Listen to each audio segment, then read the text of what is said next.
दोस्तों नमस्कार। कभी आपने अंग्रेजी शराब पी है, वो जो ब्रिटेन से आती है? Johnnie Walker, Chivas Regal, Glenfiddich, Glenmorangie, Grant's, Jura, ये सभी स्कॉच और विस्की हैं, शायद आपने कभी पिए हों।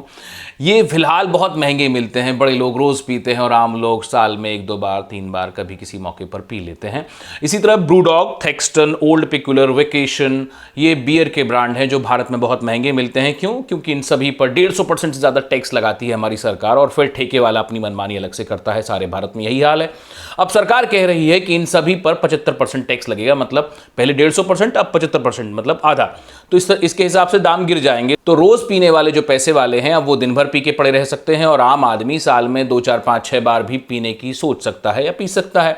मतलब 6-7 हज़ार की जो स्कॉच की बोतल है, अब वो 3-3.5 हज़ार में मिल जाएगी और 350-400 रुपए वाली, 500 रुपए वाली जो बियर है वो 250-300 रुपए में मिल जाएगी। अब किसी फॉरेन में रहने वाले दोस्त या रिश्तेदार के सामने हाथ फैलाने की बिल्कुल जरूरत नहीं है। आपका आत्मसम्मान बच गया समझ लीजिए। और यह सब मुमकिन हुआ है हमारे मोदी जी की वजह से, जिन्होंने ब्रिटेन के साथ एक फ्री ट्रेड एग्रीमेंट कर लिया है। मतलब दोनों देशों ने एक दूसरे के सामान पर टैक्स घटा दिया है और कुछ सामान पर तो बिल्कुल खत्म कर दिया है। महंगी दारू की बात तो हो गई, अब महंगी गाड़ियों की बात कर लेते हैं। तो Jaguar, land rover, mini Cooper, Bentley, Aston Martin, अगर आप पहले से इन सबको खरीदने की हैसियत में थे तो बहुत अच्छी बात है, क्योंकि आप भारत की 1% आबादी से भी कम में आते हैं। मतलब आप बहुत खास हैं।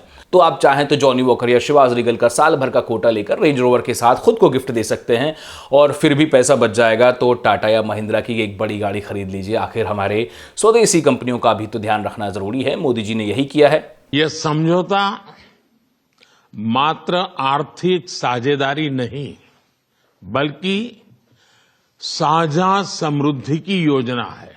तो अब देखिए, महंगी दारू हो गई, महंगी गाड़ी हो गई, तो अब जश्न हो ही रहा है, तो इसमें कुछ मुंह मीठा भी हो जाए ना, वैसा वाला नहीं। भारत की मिठाइयां भले ही दुनिया भर में फेमस हो, लेकिन आजकल लोग थोड़े से ज़्यादा हेल्थ कॉन्शियस हो गए हैं। तो अब मावा, ड्राई फ्रूट, नान खटाई, खाखरा जैसे स्नैक्स थोड़ा कम खाए जाते हैं, इसलिए मोदी जी ने उनका भी ध्यान रखा है।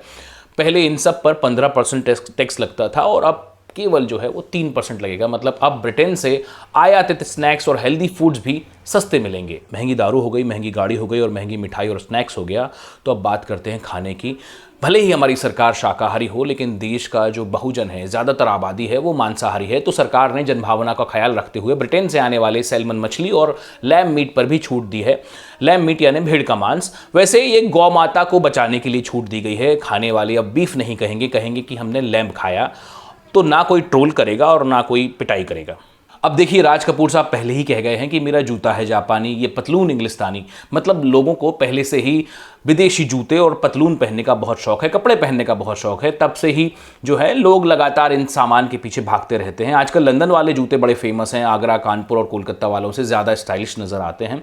30-35 हज़ार की सैलरी पाने वाला कोई लड़का भी बर्बरी, क्लार्क्स और सुपर ड्राई, हंटर, न जाने कौन कौन तरह के जूते पहनना चाहता है, कपड़े पहनना चाहता है। तो सरकार ने कहा है कि कपड़े, जूते, फैशन आइटम्स पर भी यूके से कोई एक्स्ट्रा पैसा नहीं लेंगे, बिल्कुल नहीं लेंगे। सारा सामान जो है एमआरपी पर मिलेगा, वो भी ब्रिटिश एमआरपी पर। मतलब वो लड़का अगर कभी लंदन जाके वो कपड़े खरीद सकता है तो वो जूते खरीद पाएगा, तो वही जूते उसको उसी दाम पर भारत में मिल जाएंगे। ये ऐतिहासिक कदम माना जाना चाहिए भारत की यूथ के लिए, भारत की जनरेशन के लिए, नई जनरेशन के लिए, जो महंगे कपड़े, महंगे जूते पहनना चाहती है। सभी के लिए ये बिल्कुल जनहितैषी कदम है। भारतीय textile, footwear, gems and jewellery, sea food और इंजीनियरिंग गुड्स को यूके में बेहतर मार्केट एक्सेस मिलेगा।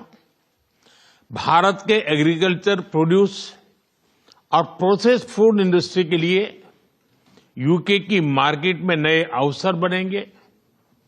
भारत के युवाओं, किसानों, मछुआरों और एमएसएमई सेक्टर के लिए यह समझौता विशेष रूप से लाभकारी सिद्ध होगा। वहीं दूसरी ओर भारत के लोगों और इंडस्ट्री के लिए यूके में बने प्रोडक्ट्स जैसे मेडिकल डिवाइसेस और एरोस्पेस पार्ट सुलभ और किफायती दरों पर उपलब्ध हो सकेंगे। अब आप किसान के बारे में सोच रहे होंगे कि इतना सब कुछ किया कि लेकिन हमारे किसान के लिए क्या लेकर आए। तो किसानों के साथ दिक्कत यह है कि वो बार बार आंदोलन पर बैठ जाते हैं, फिर सरकार को कीलें गाड़नी पड़ती हैं, वो छोटे मोटे गोले छोड़ने पड़ते हैं। इस चक्कर में 600-700 किसान मर जाते हैं, फिर हमारी प्यारी सरकार बेवजह बदनाम होती है। तो इस बार सरकार ने सोचा है कि खेती बाड़ी के सामान में ज़्यादा छेड़छाड़ नहीं की जाएगी, किसानों को बिल्कुल परेशान नहीं किया जाएगा, क्योंकि अगर किया तो वो दिल्ली में तंबू लगा लेंगे। और जैसे भारत में यूके का सामान सस्ता हुआ है, अब वैसे ही यूके में भी भारत का सामान सस्ता मिलेगा। मतलब टेक्सटाइल, दवाइयाँ, चमड़ा, खाखरा, सभी को ब्रिटिश लोग अब ऑफर प्राइस में खरीद पाएंगे। तो कुल मिलाकर धंधा दोनों ओर बढ़ेगा, लेकिन भारत में ब्रिटिश सामान खरीदने वाले लोगों की संख्या शायद 1% से भी कम होगी। तो बताइए, मोदी जी ने जो दारू और गाड़ी सस्ती करवाई है उससे आप खुश हैं कि नहीं? अगर आप खुश हैं तो अच्छी बात है, क्योंकि आप पैसे वाले हैं।